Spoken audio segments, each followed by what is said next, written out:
Bonjour à tous, on se retrouve cette semaine encore pour une nouvelle vidéo pour parler de PrestaShop. Encore une fois, et je sais pas pendant combien de semaines ça va se passer comme ça.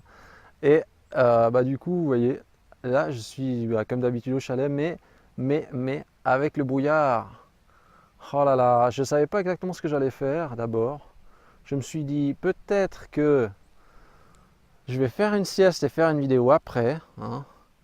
Mais du coup, quand j'ai vu le temps, je me suis dit, si je vais commencer à faire une sieste, je vais jamais faire de vidéo, je crois, ce week-end, hein. Et je risque de me retrouver lundi sans vidéo. Alors j'ai dit, motivons-nous à faire une vidéo maintenant. Surtout que quand on a mangé une fondue, après, on est prêt pour aller ronfler, quoi. En gros, c'est un peu ça. Alors je vais juste refixer la vidéo sur le socle, en espérant qu'il n'y a pas tout qui jarte et que j'arrive à me poser normalement. Est-ce que je passe dans l'angle? Oui, ça a l'air d'aller, on dirait. Voilà. Alors, aujourd'hui, vous allez me dire, qu'est-ce qu'on va parler aujourd'hui? Aujourd'hui, on va parler de PrestaShop et du multi-boutique. Parce que c'est vrai que, bon, moi, c'est pas forcément le truc que je fais le plus souvent, le multi-boutique, mais je vois passer des demandes assez régulières. Je vois des gens aussi qui se posent plein de questions par rapport au multi-boutique PrestaShop. Et je vérifie juste le micro, il est connecté parce que après, c'est galère. Non, c'est bon. Et déjà, la première chose, quelle est l'utilité du multi-boutique? Alors, le multi-boutique sous PrestaShop, l'avantage, c'est en gros, vous avez un PrestaShop déployé sur un hébergement et vous pouvez faire multi-shop. Ça veut dire que vous pouvez avoir, je ne sais pas, mon site 1.com, mon site 2.com, mon site 3.com. Donc, vous pouvez avoir, par exemple, je ne sais pas, 20 boutiques, donc 20 domaines différents, mais tout transposé sur le même shop. Et en fait, vous pouvez avoir des boutiques qui sont différentes, donc chacun avec un template différent. L'avantage, c'est qu'en fait, vous avez un seul PrestaShop installé et vous avez plusieurs boutiques qui fonctionnent sur le même PrestaShop. Et ils peuvent avoir tous une apparence différente, un nom de domaine différent et les produits affichés dedans peuvent être différents. L'avantage, c'est que vous avez en fait une seule infrastructure. Donc vous pouvez avoir 10 boutiques PrestaShop, mais un seul back-office pour la gestion. C'est un petit peu ça l'intérêt. Et donc, on pourrait dire, ok, je prends un cas extrême, on pourrait avoir 100 boutiques PrestaShop avec un seul back-office pour la gestion et tout centralisé au même endroit. Alors, qu'est-ce que c'est bien, est-ce que c'est pas bien? Ça, c'est une bonne question. En fait, bon, la première chose, c'est est-ce que ça marche? Oui, ça marche. Oui, l'option, vous pouvez l'activer, mais il y a pas mal de subtilités qui peuvent entrer en compte. Ça veut dire que des fois les modules, je ne vais pas dire qu'ils marchent à moitié, mais comme PrestaShop initialement n'a pas été pensé pour du multi-boutique et c'est une fonction qui a été ajoutée par la suite, il n'est pas rare de voir en fait des trucs qui marchent à moitié en multi-boutique. Et c'est pas la seule raison, c'est que comme on va dire, il y a peu de marchands, enfin moins de marchands qui utilisent le multi-boutique, je sais pas, je donne un chiffre, mais je dis s'il y a seulement 5% qui utilisent le multi-boutique et 95% des autres qui n'utilisent pas, forcément vous avez plus de chances d'avoir du bug en multi-boutique qu'en monoboutique simple, hein. Euh, alors, ah oui, peut-être juste une petite truc, si vous faites du multi-boutique, hein, si vous avez un boutique PrestaShop multi-boutique, pensez à créer des accès employés, un seul par boutique. Comme ça vous évite que justement un employé puisse basculer de boutique en boutique dans le back-office et puis qu'il switch et puis qu'il fasse n'importe quoi. Donc si jamais ça c'est le premier petit conseil, si vous faites du multi-boutique, créez un accès employé dédié à chaque boutique. Comme ça, il ne peut pas switcher entre les boutiques et puis faire des modifications sur un autre shop. Ce qu'il faut savoir, c'est qu'en multi-boutique dans PrestaShop, vous pouvez appliquer une modification globale sur la globalité des shops ou une modification sur un des shops spécifiques. Et si vous avez le compte super admin, vous pouvez modifier justement sur la globalité des boutiques ou sur un shop spécial. Donc ce qui est bien, c'est de créer des accès monoboutique. Donc ça veut dire on crée un accès employé avec une seule boutique à gérer en même temps. Comme ça évite que les gens ils fassent des modifications à n'importe où, puis après ils disent c'est pas eux qui ont fait les changements. On reconnaît ce genre de problème, quoi. Et donc il y a deux modes de fonctionnement, je vais dire, avec le multi-boutique. C'est soit, alors ce que je vois, c'est des entreprises qui disent ok, nous on fait, je sais pas, entreprise, je sais pas, je dis, vous vendez par exemple du matériel de sport, donc faites, je sais pas, euh, sportfun.com, voilà. Puis vous dites ok, maintenant je fais aussi une deuxième entreprise. Je vais vendre aussi les produits sous un autre nom, donc les mêmes articles, et je vais faire sportfitness.com. Voilà, il y a sportfun et sportfitness.com, ils vendent les mêmes produits, mais ce n'est pas les mêmes logos, le même logo de l'entreprise, etc. Et ben, ils peuvent faire du multiboutique. Ça veut dire qu'ils vont pouvoir, avec leur base existante, dire ok, je fais un second shop dans ma boutique principale et je lui donne un autre nom, je donne un autre visuel, etc. Et ça permet en fait de vendre ces produits sous un autre nom et faire plusieurs entreprises, plusieurs sociétés et donc plusieurs shops différents mais avec la même offre à l'intérieur. L'autre optique, c'est de dire ok, on segmente, ça veut dire que je sais pas, sur la boutique, je sais pas, Sport Tennis, ben, je vends que des raquettes de tennis, donc sporttennis.com, et puis sur la boutique Sport Foot, ben, je vends que du matériel pour le foot par exemple. Donc ça veut dire que dans votre back-office, vous aurez segmenté les produits en fonction des types de boutiques. Donc ça veut dire qu'il y aura, sur chaque shop, il n'y aura jamais la globalité des produits, il n'y aura qu'une partie, une portion des produits. Voilà. Donc ça c'est aussi une méthode, donc c'est soit on dit ok, on balance tous les produits, ou soit on fait une segmentation de niche, donc une partie des produits sur chaque shop. Alors, remarque,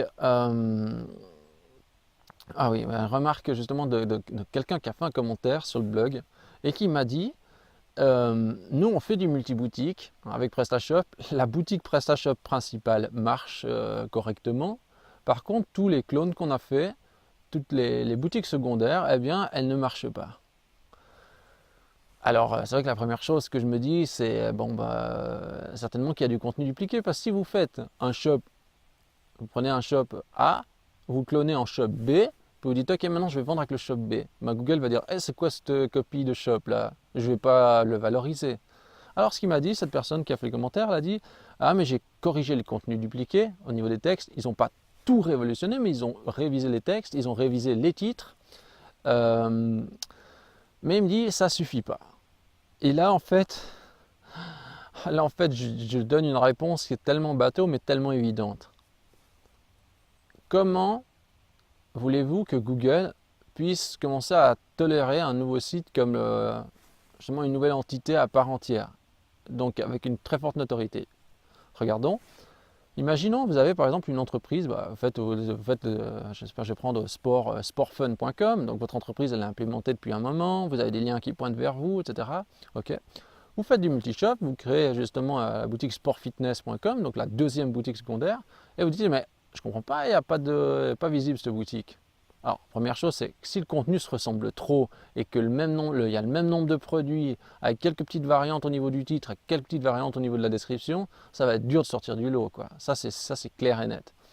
Et après, c'est ce nouveau site, il n'a pas de lien qui pointe vers lui. Personne n'en parle. Il est cité nulle part.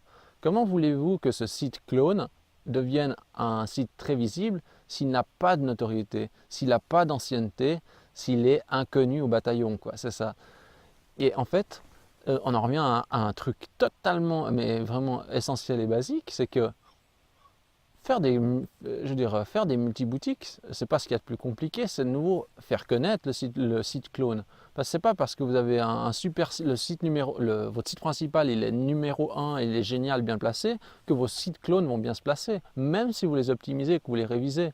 Ces sites, ces domaines n'ont pas d'ancienneté, ils sont totalement nouveaux, personne n'en parle. Vous ne pouvez pas passer de hop, j'arrive sur le marché, donc inconnu justement de 0 personne, et d'un coup, paf, parce que votre premier site il est connu, lui aussi il devient connu. Bah non, dans Google ça ne peut pas marcher comme ça, quoi. Et, et en fait, quasiment tout est à refaire. Moi je vois, j'ai des marchands qui me disent ah ouais, mais la boutique justement, la boutique clone ne marche pas, faut qu'on amorce des ventes et tout ça. Je dis mais ça me semble évident. Nouveau shop égale nouvelle entreprise égale tout est à refaire, quoi. Donc ça c'est vraiment très important, c'est que oui il y a le contenu dupliqué peut jouer un rôle, ça c'est sûr, mais il y a aussi des marchands qui me disent ah ouais mais nous on va pas commencer sur notre shop multiboutique, c'est toujours les mêmes articles, on veut les vendre sous un autre nom parce que des fois il y a des conflits d'intérêts, etc. Et donc ils veulent pouvoir brader un peu plus les prix mais en mettant sur un autre nom, parce que par exemple ils avaient je sais pas, vous avez l'entreprise principale qui est tenue en fait d'appliquer certains prix, puis eux ils créent en fait une sous-entité pour pouvoir brader les prix, quoi, chose qu'ils ne peuvent pas faire avec leur nom principal par exemple. Et ils me disent ah mais sur la sous-entité on n'est pas visible. Euh, et donc forcément, bah, ils vont me dire ah oui mais on va pas commencer à rédiger, on va pas commencer à refaire des textes pour tous nos produits et c'est ça, on a déjà fait ça pour la principale et ça marche très bien, pourquoi on le ferait sur la deuxième? Bah, vous n'êtes pas obligé de le faire. Mais Google, Google ne veut pas de ces contenus dupliqués, il n'en veut pas. Google a tous les instruments donc au niveau de, on va dire, il a toutes les clés pour comprendre si un site, c'est vraiment un bon site de qualité ou bien si c'est un truc qu'on a fait à l'arrache. Peu importe la méthode utilisée, les trucs faits à l'arrache, c'est mort. Et ce que je vois aujourd'hui, c'est qu'il y a beaucoup de gens qui font du multiboutique en pensant qu'ils vont accélérer en faisant du multiboutique. Mais ils se trompent. Faire du multiboutique, ça veut dire qu'ils vont devoir démultiplier l'effort pour se positionner, alors que peut-être même déjà leur boutique principale mériterait déjà de démultiplier l'effort. Donc ce que j'ai envie de dire à beaucoup de marchands, c'est avant de démultiplier l'effort sur vos boutiques clones, assurez-vous déjà que votre boutique principale soit, on va dire, sur le top du top avant d'essayer de faire des clones. Parce que souvent, il y a des marchands qui me disent « Ah non, on va faire des multi-boutiques pour vendre plus. » Mais il faut déjà voir si la boutique principale vend assez. À quoi ça sert de copier un modèle qui ne marche déjà pas? C'est inutile. Il faut travailler déjà le cœur. Donc il faut déjà travailler la boutique principale. Et quand la boutique principale, on va dire, vraiment rentable et qu'elle marche vraiment bien, à ce moment-là, vous pouvez vous poser la question de ok, on va peut-être faire du multi-boutique, on va peut-être faire un clone, mais un clone intelligent, pas un clone vitesse grand V, parce que le clone, en 3-4 clics, vous avez votre clone. Enfin, j'abrège, hein, mais si vous mettez une demi-journée pour faire votre clone, ok, mais en une demi-journée, une réputation d'entreprise ne peut pas se créer. Et une notoriété ne se crée pas en une demi-journée, elle se créera en une année ou en plus de temps. Voyez. Et c'est ça que Google va aussi regarder. Il y a un autre truc, un inconvénient du multiboutique. Le multiboutique, imaginons vous avez 10 shops sur le même, donc en multiboutique. Si votre hébergement il crache, vos 10 business ils crachent en même temps. Hein. Si un module il plante, il y a de fortes chances aussi que vos 10 sites plantent en même temps. Donc le fait d'avoir tout sur le même serveur, ça comporte aussi des risques en cas de crash. C'est-à-dire que si le serveur crash, tous vos business qui crachent en même temps, vous n'avez pas de rentrée d'argent, vous êtes complètement bloqué. Et ça, c'est par exemple justement un point de friction. Et il y a aussi le fait que quand on me dit oui, mais je ne comprends pas, mon site clone il n'est pas visible, mon second site, mon troisième site, etc. Je me dis quand même que du fait que le serveur qui distribue, on va dire, l'information est identique, je pense que Google va être capable de dire ok, ces contenus sont un peu dupliqués et se ressemblent, mais en plus c'est le même serveur qui va me distribuer l'information, ça provient du même emplacement. Et je pense que ça peut aussi jouer un rôle par rapport à si les serveurs étaient différents. Et aussi, justement, j'ai parlé tout à l'heure du marché de niche, hein, donc ça veut dire on fait un multi-boutique puis on segmente les produits. Donc ça veut dire boutique 1 on met tel produit, boutique 2 on met tel produit, boutique 3 on met tel autre produit. Et je me dis mais quel intérêt de faire ça vraiment? Est-ce que c'est vraiment justifié du coup de centraliser justement tout son catalogue dans un même back-office, sachant qu'en fait il va être quand même réparti par des boutiques différentes? Ne serait-il peut-être pas plus intelligent de créer quand même des shops de manière totalement séparée, sachant que les produits en fait ils vont être assignés spécifiquement à une boutique ou à une autre boutique, etc. quoi. Donc ça c'est aussi une question vraiment à se poser. Et le point qui va vraiment déterminer ça, c'est quand vous faites du multiboutique, moi j'ai des marchands qui disent ok, il faut faire une exception pour la boutique 1. Ça veut dire que par exemple, je ne sais pas, dans le formulaire d'inscription pour la boutique 1, il faut contrôler si la personne a mis le nom de la société, etc. Et que si elle a mis le numéro de téléphone et la rue, etc. Bon, bref, par exemple. Et un champ personnalisé. Bon. Et pour la boutique 3, il ne faut pas faire comme ça. Il faut contrôler tel ou tel champ, ce genre de choses. Bon. Qu'est-ce qui va se passer? Eh bien, en fait, on va devoir faire dans le code de PrestaShop, peut-être mettre en place un override, donc un fichier qui va modifier le comportement de PrestaShop. On va dire, ok, si boutique 1 fait ça, si boutique 2 fait ça, si boutique 3 fait ça, si boutique 4 fait ça. Et qu'est-ce qui va se passer? À la différence, si on avait eu 4 boutiques séparées, dans 4 boutiques séparées, on aurait dit, ok, dans le fichier tel et tel, on dit, alors s'il manque la telle information, on fait ça. Mais on n'aurait pas dû encore dire si la boutique telle et telle, c'est ça. Si la boutique. Alors du coup, quand on fait des boutiques séparées, ben, vous faites juste vos conditions séparément. Il y a pas de, vous n'êtes pas heurté à ce genre de problème. Donc l'avantage d'avoir 4 boutiques séparées sur 4 hébergements différents, ben, vous mettez les exceptions et les règles que vous voulez. Vous ne pouvez pas tenir compte encore des autres boutiques qui sont greffées dessus pour mettre vos critères. Mais là, je regarde dans les options de développement spécifique ou d'ajustement un peu plus avancé. Euh, alors, quel est l'intérêt aussi du multiboutique? Peut être un intérêt? C'est par exemple si on me dit, ok, on va faire un espace privé VIP qui n'est pas indexé, mais qui va être disponible, je ne sais pas, pour des professionnels, mais personne ne doit voir ce genre de choses. Donc du coup, je me dis, multiboutique, ça peut être intéressant parce qu'on crée un shop clone assez facilement. De toute façon, il ne sera pas visible par les moteurs de recherche parce qu'on ne l'indexe pas. Donc là, je me dis, multiboutique, pourquoi pas pour un shop privé avec des prix spécifiques dédiés à des revendeurs, mais qui ne sera en aucun cas jamais indexé par Google, par exemple. Il ne sera en aucun cas jamais indexé par Google. Ouais, c'est ça. Et donc là, ça peut être justement peut-être intéressant. Euh, je vois une petite mention que j'ai mise, c'est des shops poubelles clonés vite fait. Alors ça aussi, j'ai vu des fois des gens qui ont fait du multiboutique et qui ont fait justement une pétée de shops. Hein. Donc je sais pas, d'un coup je vois 20 shops, 20 multi-shops dans leur boutique. Et je vois l'apparence de leur boutique, je fais mais ça c'est des shops poubelles quoi. Il y a des blocs partout, les sliders sont pas finis, il y a des boutons PayPal qui traînent à gauche à droite, le footer il n'est pas complet. Enfin, c'est vraiment, on fait de l'industrie de shop, mais il ne faut pas se leurrer, c'est des shops qui ne marchent pas. Donc ne faites pas de l'industrie de multiboutique en pensant que vous allez vendre plus. Ça ne change en rien. Si vous faites du multiboutique, vous allez alors démultiplier l'effort en fonction des boutiques, des boutiques que vous avez. Donc si vous n'arrivez déjà pas à faire marcher une boutique, c'est pas avec 10 que vous allez faire marcher les 10, quoi. Donc vraiment, c'est vraiment important de comprendre ça. Euh, le multi-shop, c'est pas forcément plus simple. Et moi, je le vois bien, je dirais, après dans l'administration, même au niveau de la configuration des modules, activer un module pour un shop et pas pour l'autre, et dans la logique dont on doit approcher les choses, faire du multi-boutique, c'est pas forcément plus facile. Contrairement à ce que des fois la partie marketing, même des fois de PrestaShop vont vous dire ah multi-boutique c'est simple, ce genre de choses, ce n'est pas plus simple. C'est aussi d'autres contraintes à gérer. Euh, donc du coup des fois je me dis mais on peut se poser quand même la question de l'intérêt du multi-boutique. Est-ce que vraiment le multi-boutique c'est vraiment une bonne chose? Peut-être pas forcément parce que du fait que en montrant aux gens qu'on peut activer le multi-boutique en faisant un seul clic et en créant un clone, les gens se disent ah le multi-boutique c'est simple. Alors que c'est complètement faux. C'est comme si je vous dis créer un e-commerce c'est simple.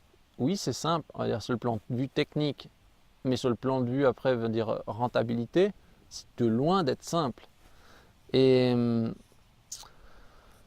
et peut-être justement le multiboutique des fois je le vois qui prend son intérêt dans certains cas. Par exemple je prends des groupes qui ont de l'argent, hein, des entreprises qui ont de l'argent qui disent d'un coup ok on va faire, donc ça sera le même genre de shop avec tous nos produits, sauf que nous on vend à l'international, donc on aura une boutique pour la Suisse, une boutique pour la France, etc. Et il y a des subtilités, mais le gros du catalogue reste le même, ce genre de choses.